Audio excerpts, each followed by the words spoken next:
আসসালামু আলাইকুম রহমতুল্লাহ।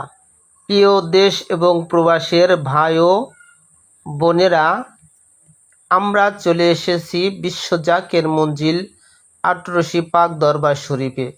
এখানে লক্ষ লক্ষ আশিকান জাকেরান ভক্তবিন্দু পবিত্র ওরস শরীফে ভিড় করেন। ওরস শরীফ ছাড়াও অন্য অন্য অনুষ্ঠানে এই বিশ্ব জাকের মঞ্জিলে আশিকান জাকেরান ছুটে আসেন। এখানে দেখতেছেন বিশাল বড় পাকশালা। এখানে ভাত পাক করা হয়, তরকারি পাক করা হয় এবং ডাউল পাক করা হয়। এই যে গরু, ছাগল এবং হরিণ, এগুলো জাকেরান আশিকান ভাই বোনেরা এখানে নজরানা দিয়ে থাকেন।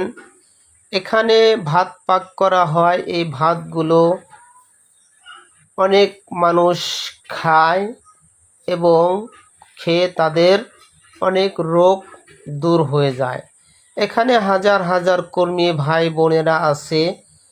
বোনেরা ভিতর বাড়িতে থাকে, ভাইয়েরা বাহিরে, এরা কর্মরত অবস্থায় থাকে। এদেরকে কোনো পারিশ্রমিক দেওয়া হয় না। এরা বিনা পয়সায় পীরের দরবারে রহমতের আশায় খ্যাদমত করে থাকেন। এখানে এই যে দেখতেছেন ভাতের চুলা, এখানে শত শত ভাতের চুলা আছে এবং টন টন ভাত এখানে রান্না করা হয়। এই যে আলু, গোস্ত এবং ময় মশলা, এগুলো দিয়ে পাতিলে তরকারি রান্না করা হয়। এই তরকারি রান্না 24 ঘন্টা পর্যন্ত গরম থাকে। এখানে যারা খাবার খায় তারা অনেক আনন্দ এবং তৃপ্তি পায়। সম্মানিত হাজিরিন, আপনারা আটরশি পাক দরবার শরীফে যদি এসে থাকেন তাহলে তো আপনারা দেখছেন অবশ্যই, আর যদি না এসে থাকেন তাহলে নিজ চোখে দেখার জন্য পবিত্র দরবার শরীফ আটরশির জমিনে চলে আসুন। এই যে দেখেন কর্মী ভাইয়েরা রান্না করতেছে। এখানে আগুন জ্বালিয়ে দিন নাই রাত নাই, এরা সব সময় কর্মরত অবস্থায় রয়েছে। এদেরকে আল্লাহ রব্বুল আলামিন, রাসূল পাক সাল্লাল্লাহু আলাইহি সাল্লাম এবং দয়াল পীরের আশিক বানিয়েছে। আমরা আল্লাহর ওলিদের দরবারে কেন যাই? আল্লাহর ওলিদের দরবারে গেলে আল্লাহর রাসূলকে পাওয়া যায়। আর আল্লাহর রাসূলকে যদি আমরা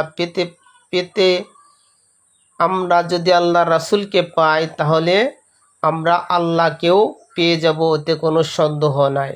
তাহলে আল্লাহ এবং আল্লাহর রাসূলকে পাওয়ার মাধ্যম হইতেছে আল্লাহর ওলিদের সহবত। আল্লাহর ওলিদের সহবতে থাকলে আল্লাহ এবং আল্লাহর রাসূলকে অবশ্যই পাওয়া যাবে। জাকেরা হয়। এই যে বিশ্ব জাকের মঞ্জিল মসজিদ, এই যে গেট সুন্দর, এখানে অনেক কিছু আছে দেখার জন্য। তাই আপনাদের প্রতি আমার অনুরোধ রইল, আপনারা স্বচক্ষে বিশ্ব জাকের মঞ্জিল আটরশি পাক দরবার শরীফ দেখে যান।